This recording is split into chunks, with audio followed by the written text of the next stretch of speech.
perimeters around the Capitol under siege. Police officers overpowered by a violent mob of Trump supporters. Our democracy is under assault. Americans feel that democracy is threatened. Legislatures in 17 states have passed 28 laws that make it harder to vote. The number of hate crimes in the U.S. rose last year to the highest level in more than a decade. In the U.S., nearly 200 anti-Semitic incident complaints in the week after the conflict started.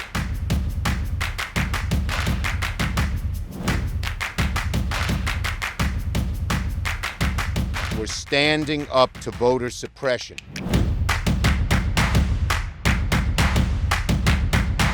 Federal officials accuse Georgia's new election law of violating parts of the Voting Rights Act. They say that it takes aim at black voters by denying them equal access to the ballot. What do we want? Voting rights! When do we want it? Now!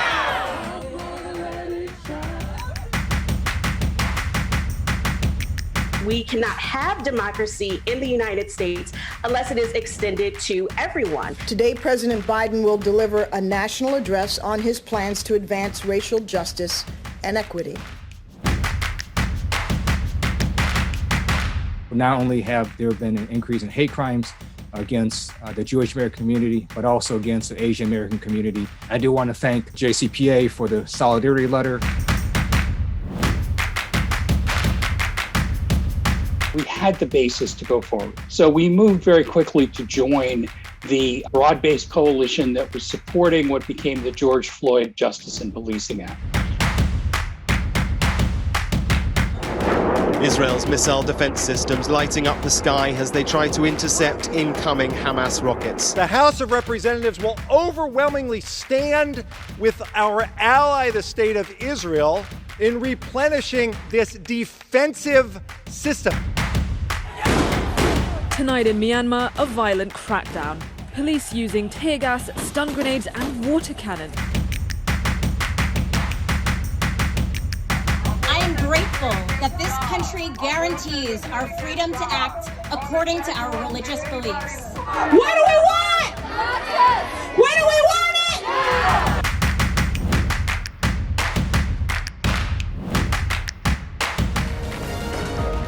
We are in the fight of our lives, and this fight must be won.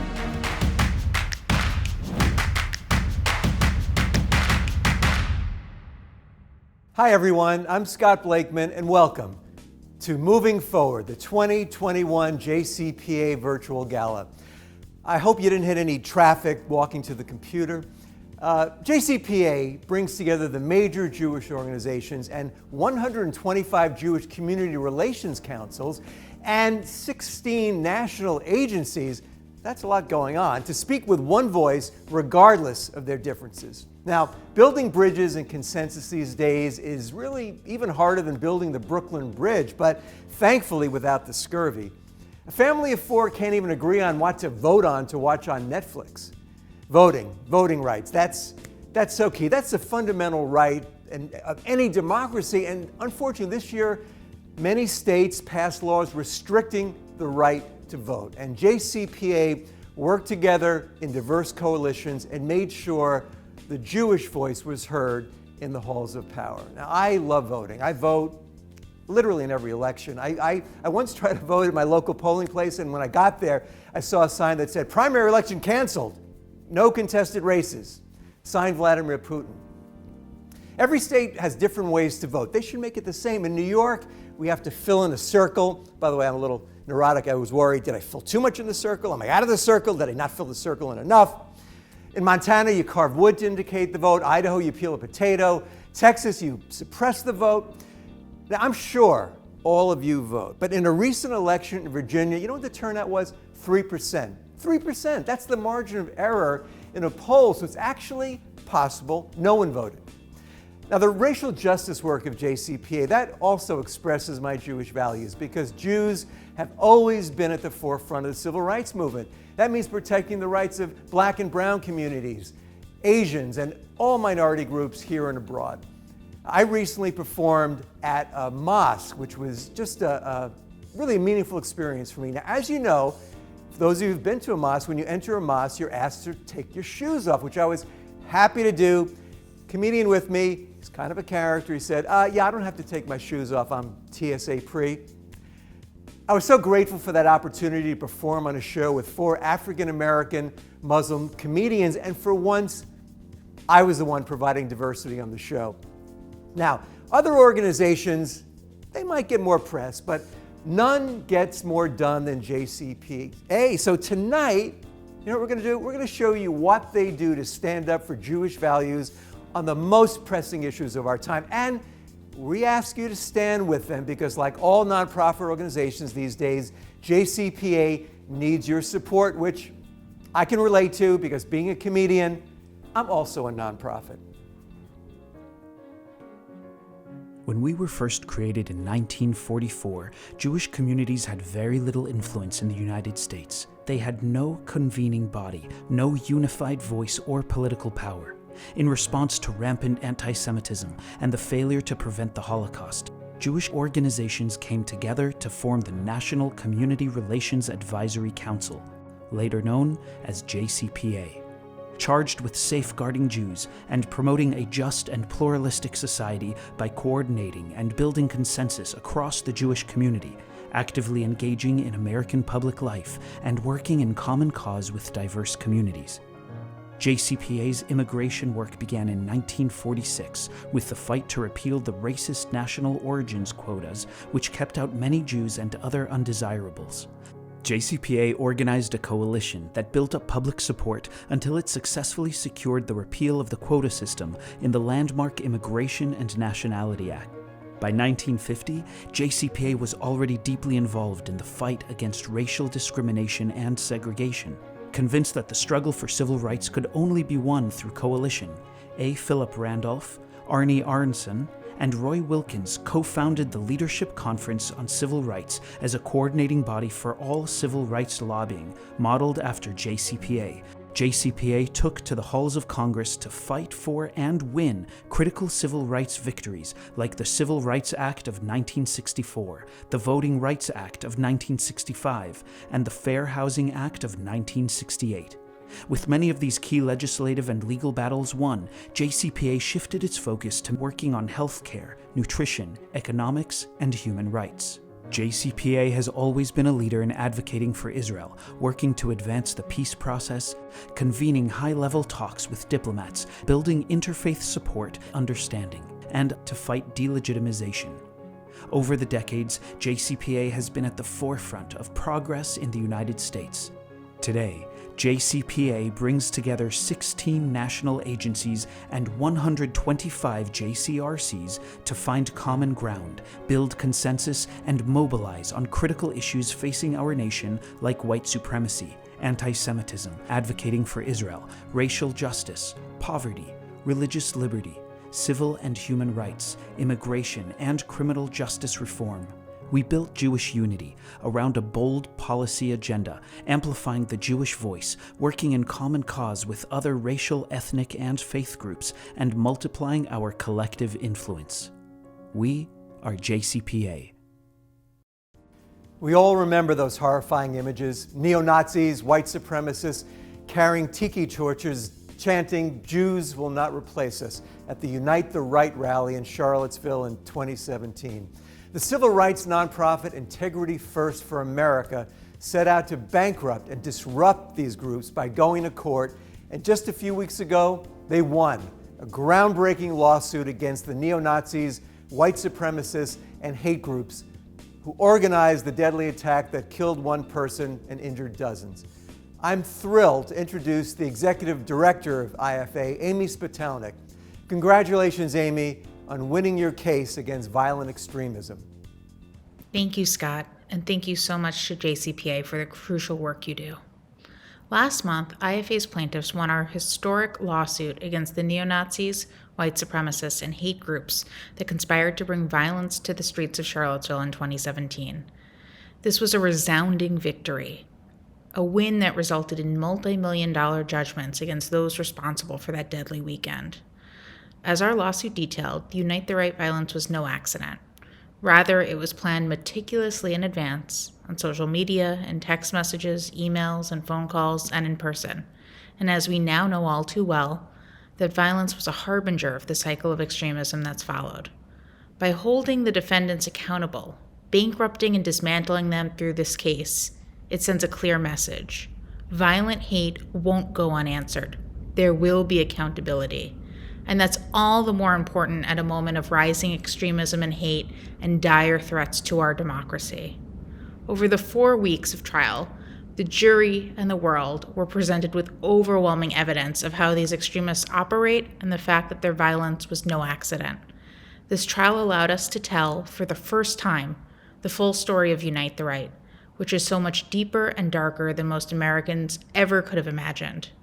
Witnesses like Deborah Lipstadt testified to the centrality of anti-Semitism to the white supremacist ideology, which manifests in the replacement theory, the idea that Jews are orchestrating a replacement of the white race through our support for Black, brown, immigrant, refugee communities, and others. We know this hate is obvious when it's neo-Nazis with tiki torches chanting "Jews will not replace us." But these days it's also manifesting in more subtle but equally dangerous ways as it encroaches into the mainstream. And it makes crystal clear how deeply intertwined all of our communities' fates are. It also makes clear the importance of holding these extremists accountable, as this case sought to do. This trial also helped pull back the curtain on the tools and tactics these extremists use. Their focus on optics, their attempts to put a veneer of respectability on suit-and-tie Nazis like Richard Spencer, whose ideology is just as hateful and violent as a Klansman in a white hood. Their attempts to create plausible deniability by suggesting that they were simply joking. The jury didn't buy their so-called jokes, and they found every single defendant liable. We hope that our case doesn't just send a strong message about the severe financial, legal, and operational consequences for violent hate, but that it also serves as a model for accountability at a moment when it's sorely needed. But we can't do it alone. This case played a critical role, and its lessons need to continue to inform the whole of society approach we need to combat extremism. Action from all levels of government, federal, state, local, from social media companies, education and de-radicalization work, and so much more. We are so grateful to JCPA for everything you're doing to take on anti-Semitism and hate at this crucial moment for our community and for our democracy. And we're particularly grateful to you for your partnership with IFA in this fight. It's such a pleasure and an honor to be with you all tonight. Thank you so very much. Thank you so much, Amy. We're honored that you were able to join us tonight. What an incredible victory against hate. Now, joining us now from the halls of Congress, taking time out from her ridiculously busy schedule, JCPA is proud to welcome our great friend and co-chair of the Senate Task Force on Anti-Semitism, the Honorable Senator Jackie Rosen. Hi, I'm Jackie Rosen, and I'm honored to represent the great state of Nevada in the United States Senate. Thank you for the kind introduction, and thank you to the Jewish Council of Public Affairs for hosting this event and the work you do nationally to combat anti-Semitism. Today's event honors the incredible work that the JCPA has done for the Jewish community, especially with the recent rise in anti-Semitism and hate we've seen here in America and around the world. As a result of your dedicated work, you've come together to educate others on hate and anti-Semitism, voting rights, and criminal justice reform. Education and awareness is a critical first step to addressing these issues within our communities. That's why, as the founder and co-chair of the Senate Bipartisan Task Force for Combating Anti-Semitism, I introduced my bipartisan Never Again Education Act, which was signed into law last year and established a federal fund to provide schools with the resources needed to teach students the important lessons of the Holocaust. Thank you so much for supporting these efforts.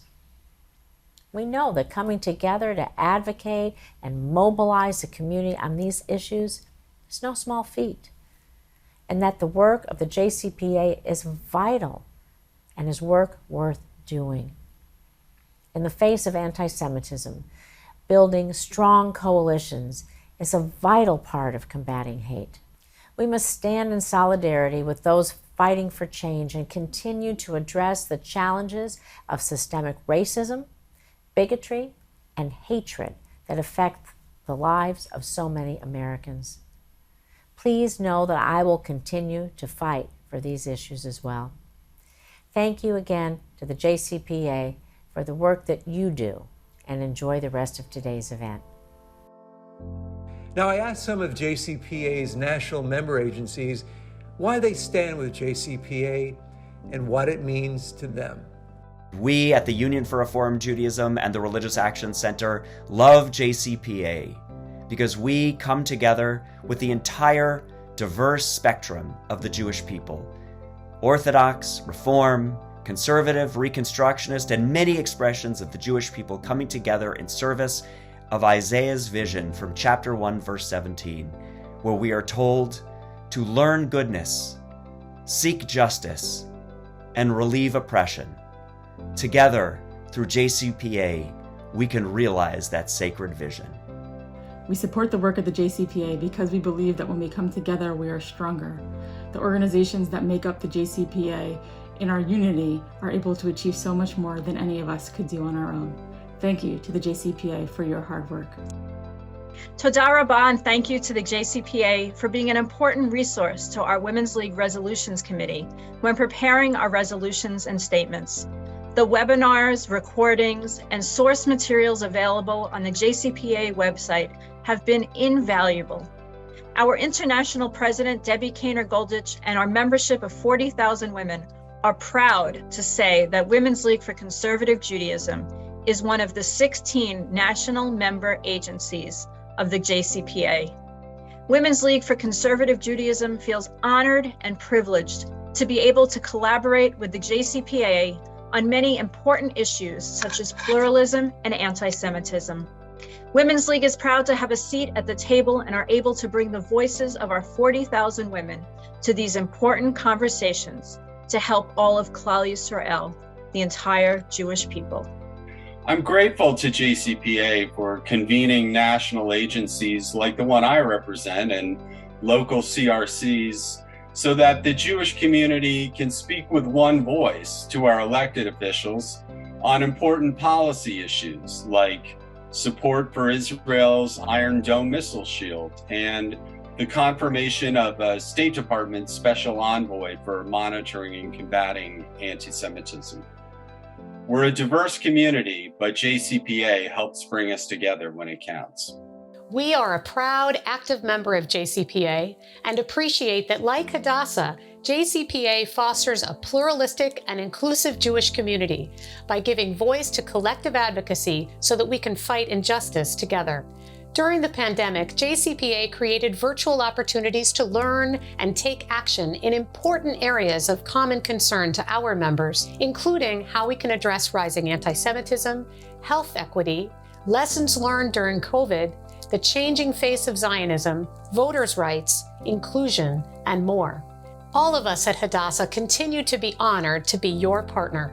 For over half a century, since the waning days of the Johnson administration, I've had the privilege of representing what used to be called the Union of Orthodox Jewish Congregations of America in an umbrella agency which used to be called the National Jewish Community Relations Council. 50 years later, the JCPA remains one of the very few, perhaps the only place where North American Jews from all over the spectrum, the political spectrum, the religious spectrum, the Zionist spectrum, all over the spectrum, can join together in non-judgmental fashion and discuss the issues that concern us. Remembering at all times that celebrating and working on that which unites us is far more important than arguing and disagreeing on that which divides us. We are proud to be a part of JCPA and have a seat at the table there. It's so important that an organization like JCPA can bring together diverse Jewish organizations so we can unite our voices and leverage our collective power together. JWI is proud to be a national member agency of JCPA. You know, it would be so easy for JCPA to simply be made up of all the local JCRCs. I'm grateful that JCPA reaches out to other Jewish organizations, welcomes us as policy experts, and includes our issue areas as advocacy priorities in the Jewish community. And that's not easy. What is it they say? 2 Jews, 3 opinions? But somehow JCPA brings together a myriad of voices that could be a cacophony and somehow makes us a symphony.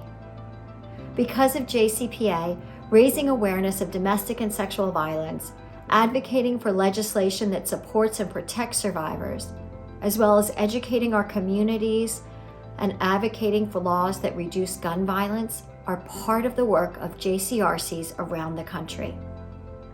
So what does JCPA mean to me? An expansive collective voice working on behalf of the issues that matter to women and girls. I'm honored to represent JWI on JCPA's Policy Committee and the Delegate Assembly. Speaking of which, I was only able to attend one Delegate Assembly before COVID hit. I am very much looking forward to when we will again be able to be in person, because this time I'll be prepared. I'll bring my own bottle of bourbon. Here's to you, JCPA. Cheers to you, Meredith. I've got a confession to make. I'm not great at fundraising appeals. I feel guilty when I watch PBS. You know what they say. The following program was made possible by viewers like you. Yeah, not viewers like me. Because if the viewers are like me, this program wouldn't be possible. But if you believe in what JCPA stands for, then we hope you'll stand with us and help support our work. All you have to do is just text DONATE to 855-950-5272 or go to jewishpublicaffairs.org and click Donate. And don't be a viewer like me. Welcome to Live with Scott and Melanie. I'm so thrilled to welcome Melanie Roth-Gorelick, the Senior Vice President of JCPA. Melanie, welcome. Thank you, Scott. Thank you so much for hosting this event tonight. You're very funny, and we've really enjoyed working with you. Well, I've had such a pleasure. Tell us about, there's some people watching tonight who may not be very familiar with JCPA. What would you tell them to give them an idea of what JCPA is all about? The theme of the benefit tonight is fighting injustice and hate, and that really capsulizes the work that JCPA does. 2021 started when we were in the midst of the pandemic, in the dark days, and we really focused on helping the most vulnerable and also taking seriously the social ills that arose during this time period. And for us, that meant adopting a racial justice platform, which we did at our Delegates Assembly in January. We have a long way to go, but we are focusing first as our priority to strengthen allyships with organizations, and we're very proud of that work. We're going to focus tonight and share with you our work on criminal justice reform, racial justice, and coalition work, because we believe that fighting injustice is how we combat anti-Semitism, which we know is growing. So this is our priority, and we're sticking with it. Hearing about the work that you do and hearing the wonderful speakers tonight, you would think that JCPA is some 12,000 member organization with offices around the world, and yet you're small and mighty and you get all this done. We definitely punch high above our weight, and that's because we are very passionate about Tikkun Olam. We have incredible lay leaders and staff who really want to make a difference in this world and really speak out for those who are the most vulnerable, and where everyone has an opportunity to succeed and to live safely. But I would like to share with you one announcement. Sure. Our lay leader, Lois Frank, who is a former JCPA chair and is the founder of our Frank Fellowship for Emerging Leaders, has had a wonderful birthday this year. She's turned 80 years old. And in her honor, all of our Frank Fellows have come together to raise $10,000 to donate to JCPA in her honor. And I want to thank all the Frank Fellows for all your support. And Lois, we want to wish you a very happy birthday. Happy birthday, Lois. And Melanie, thank you so much for stopping by, and thank you for all the work you do at JCPA. Thank you, Scott. This may be the largest social movement in the history of the United States. The Centers for Disease Control declared last week that racism is a serious public health threat in America. This is a pandemic. It's a pandemic of hate. It's a pandemic of repression. It's a pandemic that seeks to infect American democracy.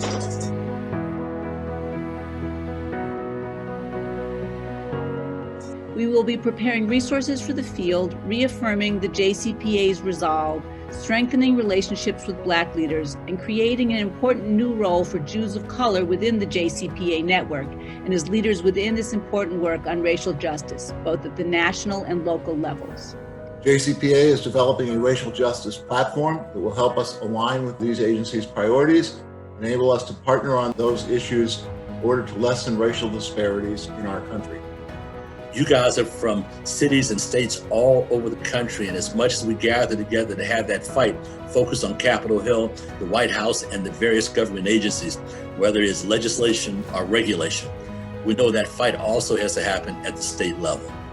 So making sure that we can come together in this federalist society and see to it that these particular pieces are put together at the ground, the policies of policing, the policies of economics, the policies of education, and so much more are fights we're going to have at both places. And so for us, the way we address hate and bias, and you all know this well, right? You work on these issues and you have for years, is really not necessarily about prosecution, although that's one tool, but we actually have to reshape how we think about race in America. And we've never had a reckoning in this country with respect to truth telling and reconciliation, or, sort of reformation or restorative justice. DRT is mostly taught in graduate school and law school, in some cases undergrad, but it is not a curriculum. It's not a teaching methodology. It's generally not taught in K-12 schools. It's an attempt to restrict or prevent teachers from teaching about racism, sexism, and other forms of systemic oppression.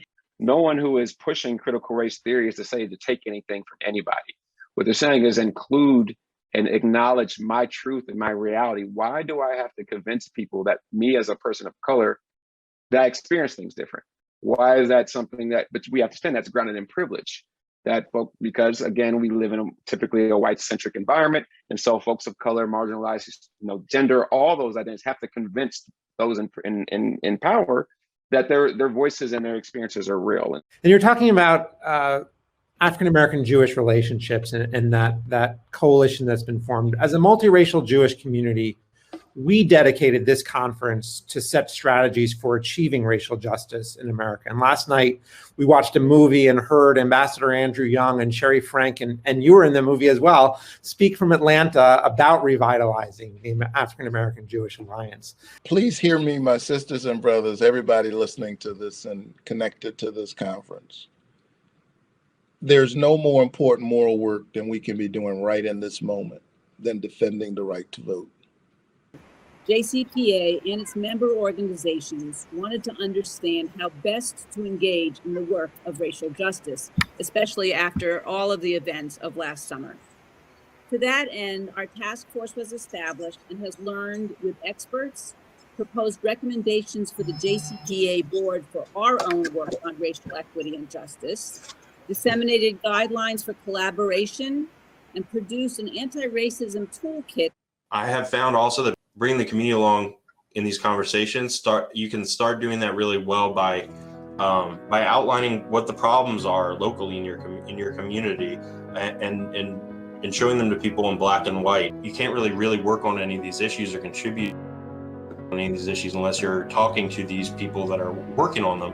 And when I say these people, I mean these grassroots organizers, and grassroots leaders are overjoyed to work with legacy organizations. What could racial equity in the Jewish communal in Jewish communal life look like, and how do we get there? And I appreciate that the title focuses on the in Jewish communal life part, because I think that the topic of race and racial justice, topics of Jews of color, topics of how we as an organized Jewish community respond or act and take action in these moments, often, like, I don't know about my co-panelists here, but I would say that, it's often the conversation feels like it might be an us, them kind of conversation, and not necessarily a we conversation. it seems like things, are hopeless. But then there are also opportunities such as conversations like this, where I do see potential for change, and I feel inspired and motivated. Wow, such an inspiring video and such important work. JCPA is a founding member of the Leadership Conference on Civil and Human Rights, and it's my pleasure to introduce the President and CEO, Wade Henderson, to speak with us tonight about the importance of working in coalition. Greetings, colleagues. My name is Wade Henderson, and I'm the interim president and CEO of the Leadership Conference on Civil and Human Rights. I'm deeply honored to speak with you today at the Jewish Council for Public Affairs 2021 virtual benefit. Now, as you know, the incredible staff and board of JCPA are fighting for a just and pluralistic society where all people feel safe, supported, and welcome. Thank you for working tirelessly to build a nation that honors fairness and inclusion, and for carrying forth the rich legacy of Jewish communities across denominations. Now, let me begin by sharing a bit about the Leadership Conference's history and how we got to where we are today, a story that may be particularly compelling for this group. When the Leadership Conference's founders, a cross-section of African American, Jewish, and labor leaders, came together in 1950, they knew that the fight for justice would need to be waged in coalition. There, from the very beginning, was Arnold Aronson, a quiet hero of the civil rights movement who served as the executive director of JCPA, secretary of the Leadership Conference during our early days, and later president of the Leadership Conference Education Fund until 1998. For more than 70 years, the Leadership Conference and JCPA have successfully worked together to advance the most ambitious civil rights legislation in our nation's history. This extraordinary relationship reminds us that the central ingredients for progress are intersectional power and deep, enduring optimism in our shared values. Friends, only in coalition is there strength, and we need that strength more than ever today. So much of the progress we've painstakingly built, day after day, decade after decade, now stands to fall. Our freedom to vote, police accountability, reproductive rights, our shores as sanctuary for those seeking safety and asylum, an economy of care and opportunity for all. Now, some lawmakers are determined to take us back to a world reminiscent of Jim Crow, a world of exclusion, control, and violent inequality. But we won't go back. The challenge we face is unbelievably tough, but I know we're up for it. Moving into 2022, we are playing hardball to defend our democracy. President Biden has to understand that we are at DEFCON 1, and he can no longer sideline voting rights as a priority. We will continue pushing the Senate to pass the John Lewis Voting Rights Advancement Act and the Freedom to Vote Act. We are also witnessing a horrifying increase in hate incidents and hate crimes targeting the Jewish community, the Asian American community, and other people of color, religious minorities, the LGBTQ community, and people with disabilities. Now, to be clear, we know these attacks are not new, nor is the white supremacy that fuels them. But our determination to fight back must be renewed again and again.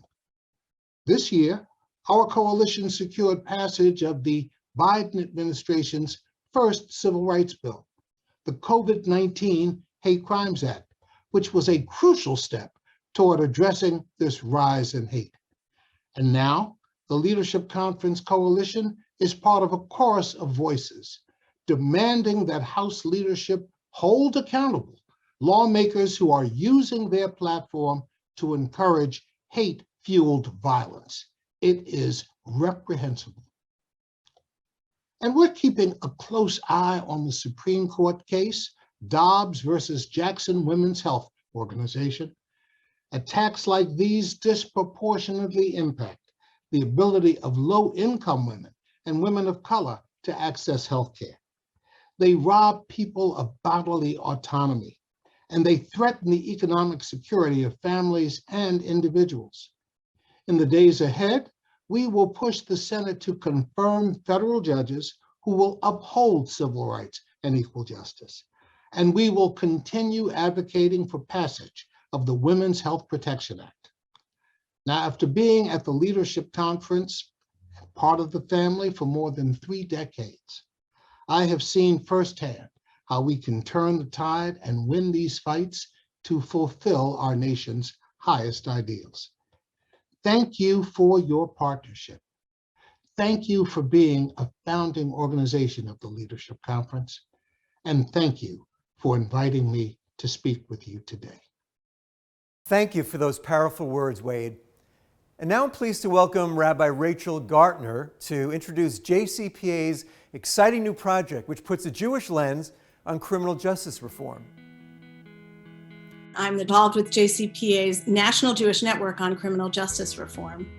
Through this experience, I've come together with other Jewish leaders from around the country who are working on an array of criminal justice reforms with the aim of collectively increasing Jewish voice on both the need for reform and the types of reforms that will create a better world.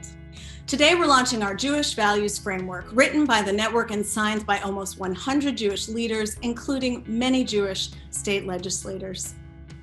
To share the framework with you, we've put together a video. We hope you'll find it impactful.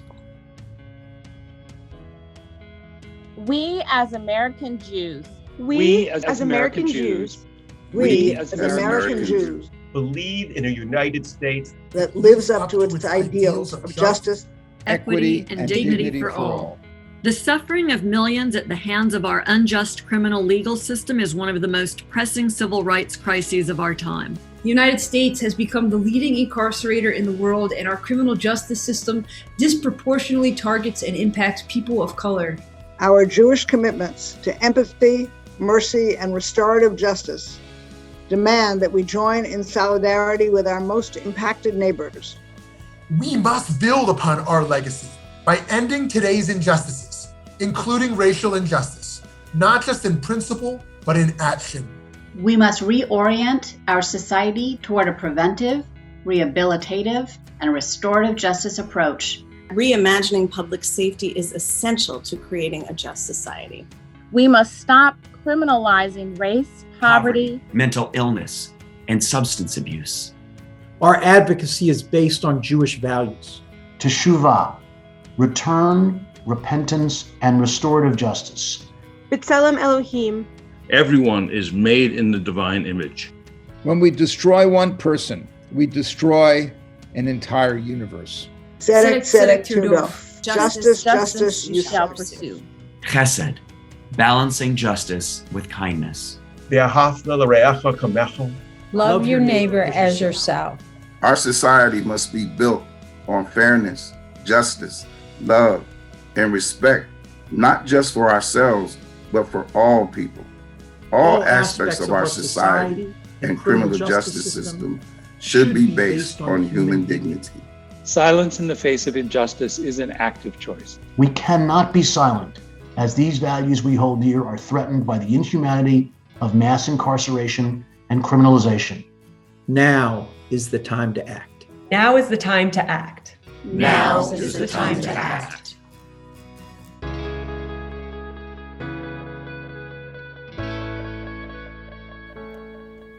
Okay, I know what you're thinking. It's been a while since I asked you to donate to JCPA, and you miss my fundraising appeals, and I totally understand. So once again, I hope you'll stand with JCPA and text donate to 855-950-5272, or go to jewishpublicaffairs.org and click donate. Now that wasn't too bad, was it? It was a lot shorter than those fundraising appeals at your synagogue during the High Holy Days, right? Dear friends, it's a pleasure to join the JCPA today. Thank you for everything you do on behalf of Israel and the Jewish people. Your efforts alleviate not only us in Israel, but American society as a whole. JCPA is on the front lines, advocating for shared American and Jewish values of justice, equality, democracy, and diversity. Your work is more important than ever in preserving the growing relations between Israel and the United States and tackling the many issues facing our democracies today. JCPA reminds us that the core of all of our work is in building relationships. It's about showing up for our friends and allies as mutual partners again and again. As Israel Minister of Diaspora Affairs, please know that I am your partner, your address from within the government of Israel. In the spirit of community relations, I look forward to finding new opportunities to build the next step of our two-way dialogue and relationship. I wish the JCPA many more years of growth and success. Thank you again to JCPA and its supporters. תודה רבה. חג שמח, חג חנוכה שמח, ירושלים. Thanks so much for the work that you do, Nachman. When war broke out in May, JCPA supported Israel's right to defend itself, while urging a de-escalation of tension on both sides and welcomed the eventual ceasefire. Some progressive supporters of Israel were ostracized and marginalized despite having previously been accepted in anti-racism spaces. Alexa Fuentes has experienced this firsthand as a young, progressive, Jewish Latinx pro-Israel advocate. We welcome Alexa to tell her story and what we need to do to combat the situation. Hi, my name is Alexa Fuentes Valdez, and I am currently a master's student studying international humanitarian action.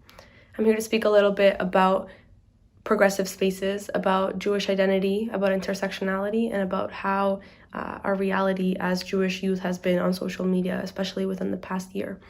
So to start off with, I just want to say that I've always been very involved in progressive spaces that fight for social causes. It's something that I've always felt very passionate about. And I noticed a shift, a very important shift happening around the time that the 11-day conflict started earlier this year. I noticed that people who had previously accepted me within, let's say, anti-racist spaces or spaces for movements of indigenous people, they accepted me within certain identities. For example, as a woman, as a Latina woman living in North America, as a person who had experienced discrimination on the basis of other parts of my identity, people who respected and valued my opinion and my experience as pertaining to that group, all of a sudden were dismissing my experiences as a Jewish person on the basis of my Jewish identity, because my values as a Zionist didn't supposedly align with the values of being in progressive spaces like anti-racist communities or communities fighting for the rights of indigenous people or anti-colonial spaces. And that was something that really shocked me. So on social media, I began to, get into arguments with people who would say like truly anti-Semitic things to me without even realizing what they were saying. I began to lose friends. I began to get attacked by random people online who didn't know me. And that was my reality. So I made a few posts really just talking about my experience as a Jewish person.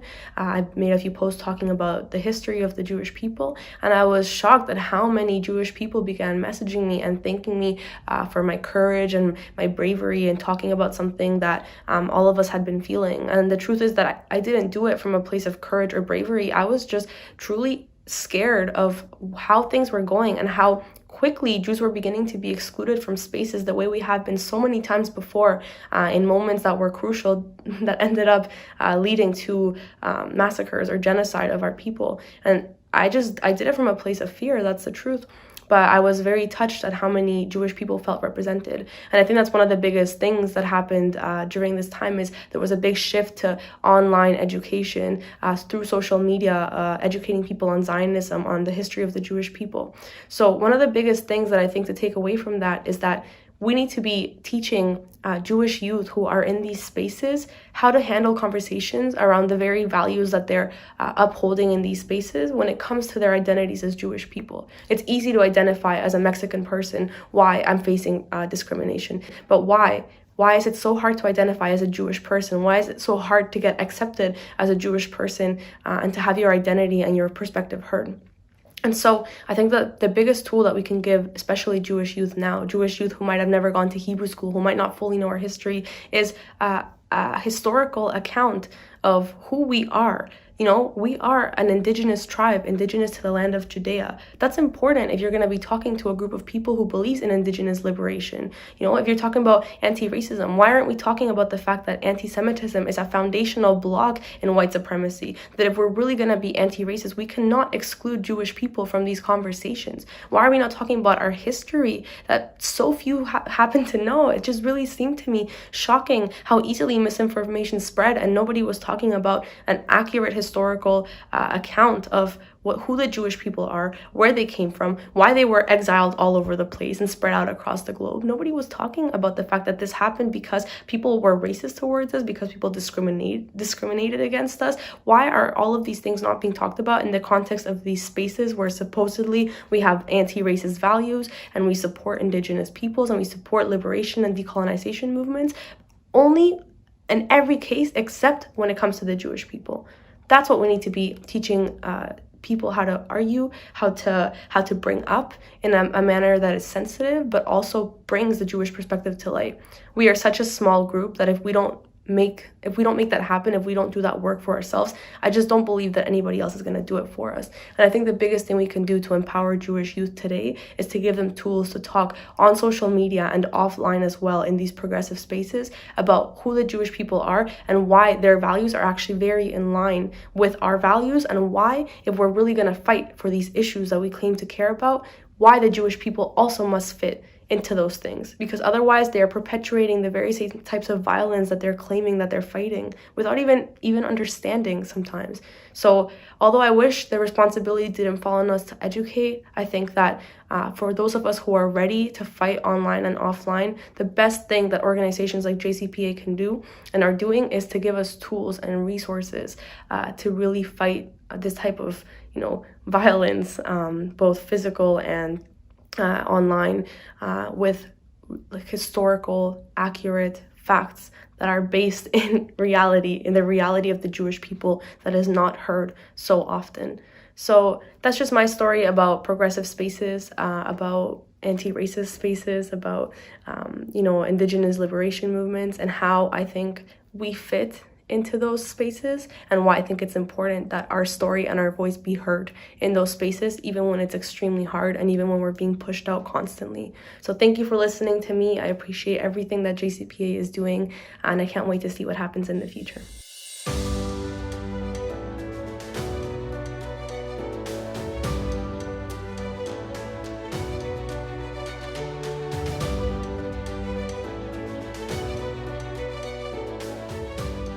It is with great pleasure that we are here today to present Ilana Kaufman with the JCPA Tikkun Olam Award. Ilana is the founder and executive director of the Jews of Color Initiative, which is an outcome of her bold, effective advocacy and passion to ensure that the Jewish community in America represents its true multiracial diversity. Her effort in this work is making a real difference. Since the organization's creation a little over 3 years ago, inclusivity and diversity have become a priority for most Jewish organizations around the country, and Ilana is leading the way. Ilana's work is based on her life's experience of being born to an Ashkenazi Jewish mother and an African-American Baptist father. She grew up in a community that openly grappled with injustice by holding as its core values community, equity, justice, engagement, and activism. This upbringing set the path for Ilana's life's work. After a first career in education, Ilana pivoted to work in the Jewish communal world when she joined the staff of the Jewish Community Federation of San Francisco, the Peninsula, Marin, and Sonoma counties, and then the Jewish Community Relations Council. This experience showed her how to use philanthropy to do good and also what institutional racism looks like, compelling her to be an advocate for diversity and inclusivity within Jewish organizations.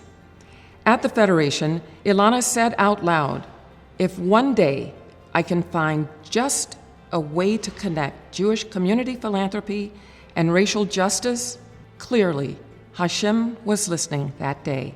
Of the 7 million people who identify as Jewish in the United States, about 1 million of us identify as a Jew of color. Nevertheless, when you look around, there are very few Jews of color reflected in our CEO and executive director offices, our boardrooms, or lay leadership posts in Jewish institutions. The last several years in the U.S. Jewish community have been an awakening, and because of Ilana's leadership and the partnership and efforts of so many leaders, especially other leaders of color, Ilana founded the Jews of Color Initiative to expand the U.S. Jewish narrative to include Jews of color, and by extension, ensure a thriving, multiracial, anti-racist Jewish community. Ilana is a true leader. She's bold, she's audacious, and she knows what she's talking about. And so, it is my great pleasure and great honor, my friend, that I have been asked to present you with the JCPA Tikkun Olam Award. I can't think of a more deserving person. Thank you, Paula.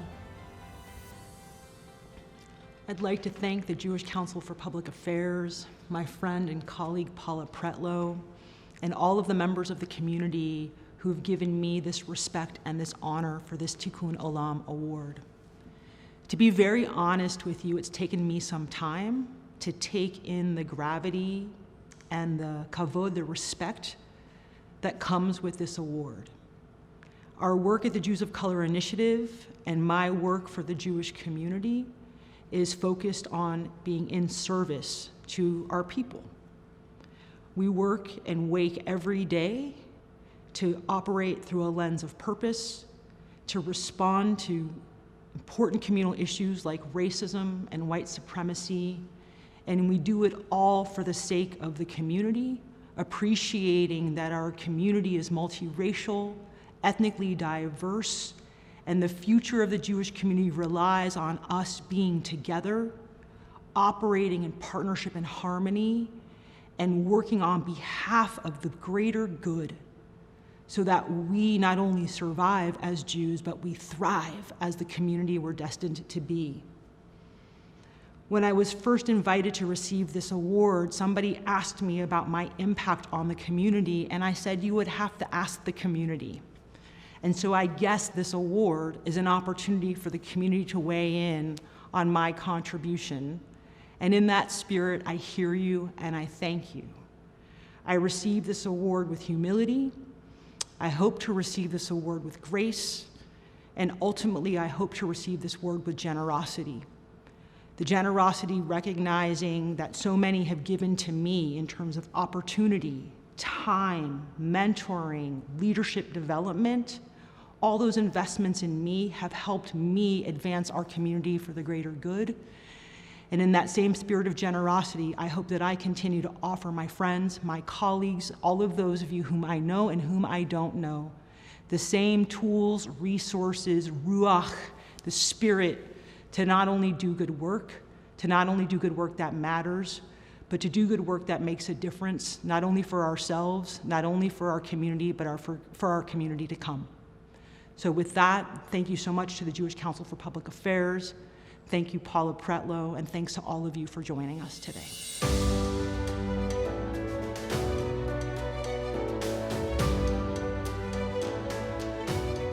I'm Cheryl Fishbein, and I'm a past chair of JCPA, and I'm delighted to be part of this evening's benefit because I have the opportunity to present the Tikkun Olam Award to immediate past chair, my dear friend, Michael Fromm. Michael's parents taught him the value of Tikkun Olam, to make a lasting impact on the world and to be a leader. He took these lessons to heart and has dedicated himself to being a volunteer leader, forging alliances with other ethnic and religious groups. He is the board chair of Alvernia University, a Catholic institution. He sponsors an annual interfaith scholarship, and he has helped establish the Jewish Community Relations Council in Reading, Pennsylvania, where he lives and he runs his family business. Michael is also an accomplished advocate for Jewish causes. When Michael joined JCPA, its mission was dear to his heart. He served as JCPA's Israel chair and conference co-chair, and he quickly rose through the ranks, eventually being elected chair of the board. In this capacity, he represented the community relations field, meeting with top national policymakers and attending intimate gatherings with international heads of state. He advocated alongside his counterparts in our national member organizations on issues like immigration reform, civil rights, border policy, voters' rights, hate crime legislation, and many other social justice causes that are timely, critical, and in need of a Jewish voice. Michael, it is an honor to be giving you the 2021 JCPA Tikkun Olam Award. You are a dear friend, a wonderful leader, a gift to the Jewish community, and we are so fortunate to have you. Thank you, Cheryl. When I looked at the list of previous honorees, I was truly humbled. But I have to say that I'm especially gratified to be receiving the award from a dear friend and a role model in Jewish leadership, so thank you. Thank you. First off, kudos to my co-honoree, Ilana Kaufman, for her amazing work in the community relations field. I want to thank the JCPA board, staff, and award committee for this honor and for organizing a virtual event in an effort to keep us safe, but at the same time allow us to be together. I'm also grateful to all those people who contributed to JCPA in my honor and trust you're enjoying your rubber chickens in the comfort of your own home. My parents worked very hard to create a Jewish home and instilled traditions that we still observe today. And for that, I'm eternally grateful. But growing up at a time and in a place where anti-Semitism was prevalent made expressing these traditions outside our home difficult and uncomfortable. Sadly, much of this hostility was simply the result of ignorance and stereotyping. When Susan and I moved back to Reading 32 years ago, we were determined to work in the local community to overcome these barriers so that our kids were not afraid to celebrate our rich Jewish customs publicly. To our pleasant surprise, there were many allies just waiting to collaborate, and it's been an extremely rewarding journey for us. One of the most ironic barometers of success in these efforts was when our son Jake turned 18 and decided to have the words Tikkun Olam tattooed on his arm. Talk about a public expression, and talk about a dilemma for a parent. But seriously, this is where the work of JCPA and the JCRCs is so crucial, given the resurgence of anti-Semitism and many other forms of bigotry across the country. Only through the consistent and focused efforts of this community relations network, nationally and locally, can we have the hope of successfully combating this threat to Jews and other minority groups. So thank you again to JCPA for recognizing my small contribution and for continuing its vital work.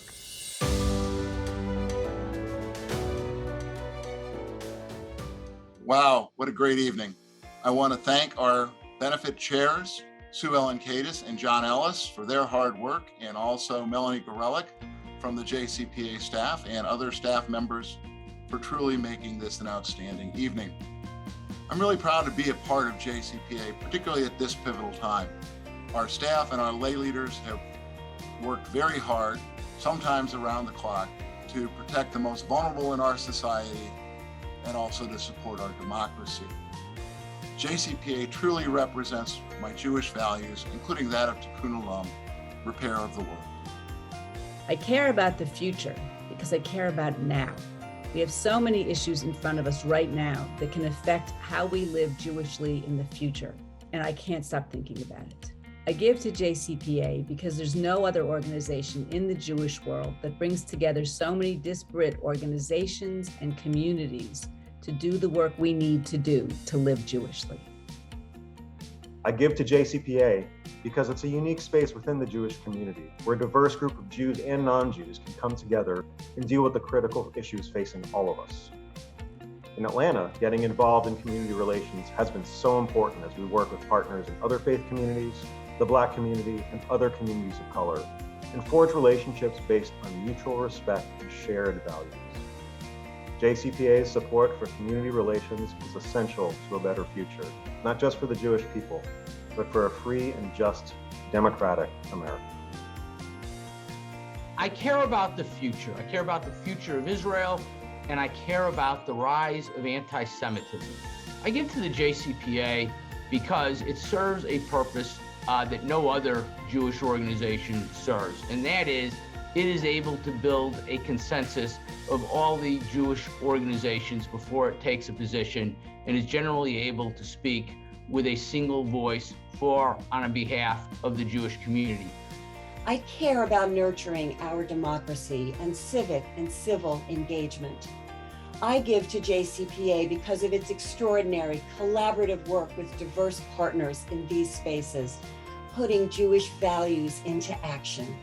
As our world becomes more tribal and siloed, the JCPA is one place where we can get a wide variety of opinions and ideas and a consensus around the table as it regards to the Jewish community, Israel, and the broader community in American society. And I give to JCPA to build bridges so we can have conversations and build relationships in good times and bad to solve the problems that are facing all of us. I care about the future because I want a future for our grandchildren and yours in a civil society that is inclusive, fair, and just. I give to JCPA because it's the one place in the community where every sector of the Jewish community joins together for the sole purpose of advancing civil rights, combating racism in all forms, and building a just society. Why do I care about the future? I'll give you 5 immediate reasons, 5 grandchildren. I want them to grow up and live in a just, decent society, in a community that fosters and promotes social justice. And I can think of no other organization in the American Jewish community besides JCPA that has the same breadth and commitment to all aspects of social justice in our country. Why do I support JCPA? I give of my time and our money, and both are equally important and very valuable because JCPA needs both in order to fulfill its mission. Each of us has a responsibility to stand up and be counted with our wallets and with our service. The future demands and depends upon no less. Thank you. And thank you all. It's so uplifting to hear about the inspiring and impactful work of our lay leaders, our partners, our allies who you've seen speak so beautifully tonight. Their work in ensuring a just and pluralistic America is only possible with your financial assistance. And I don't have to tell you, we're living in perilous times, and the fight for social justice has never been more urgent. So please stand up for our Jewish values by texting DONATE to 855-950-5272 or go to jewishpublicaffairs.org and click Donate. If not now, when? Thank you so much for joining us tonight. This has been the best virtual gala ever. The after party will be, I'm going to walk to my couch. But next year, Jerusalem or Washington, D.C. or New York, but wherever our 2022 gala will be, let us all gather in person, happily and safely. Thank you so much for watching. I'm Scott Blakeman, and on behalf of everyone at JCPA, I wish you all the best, and have a good night.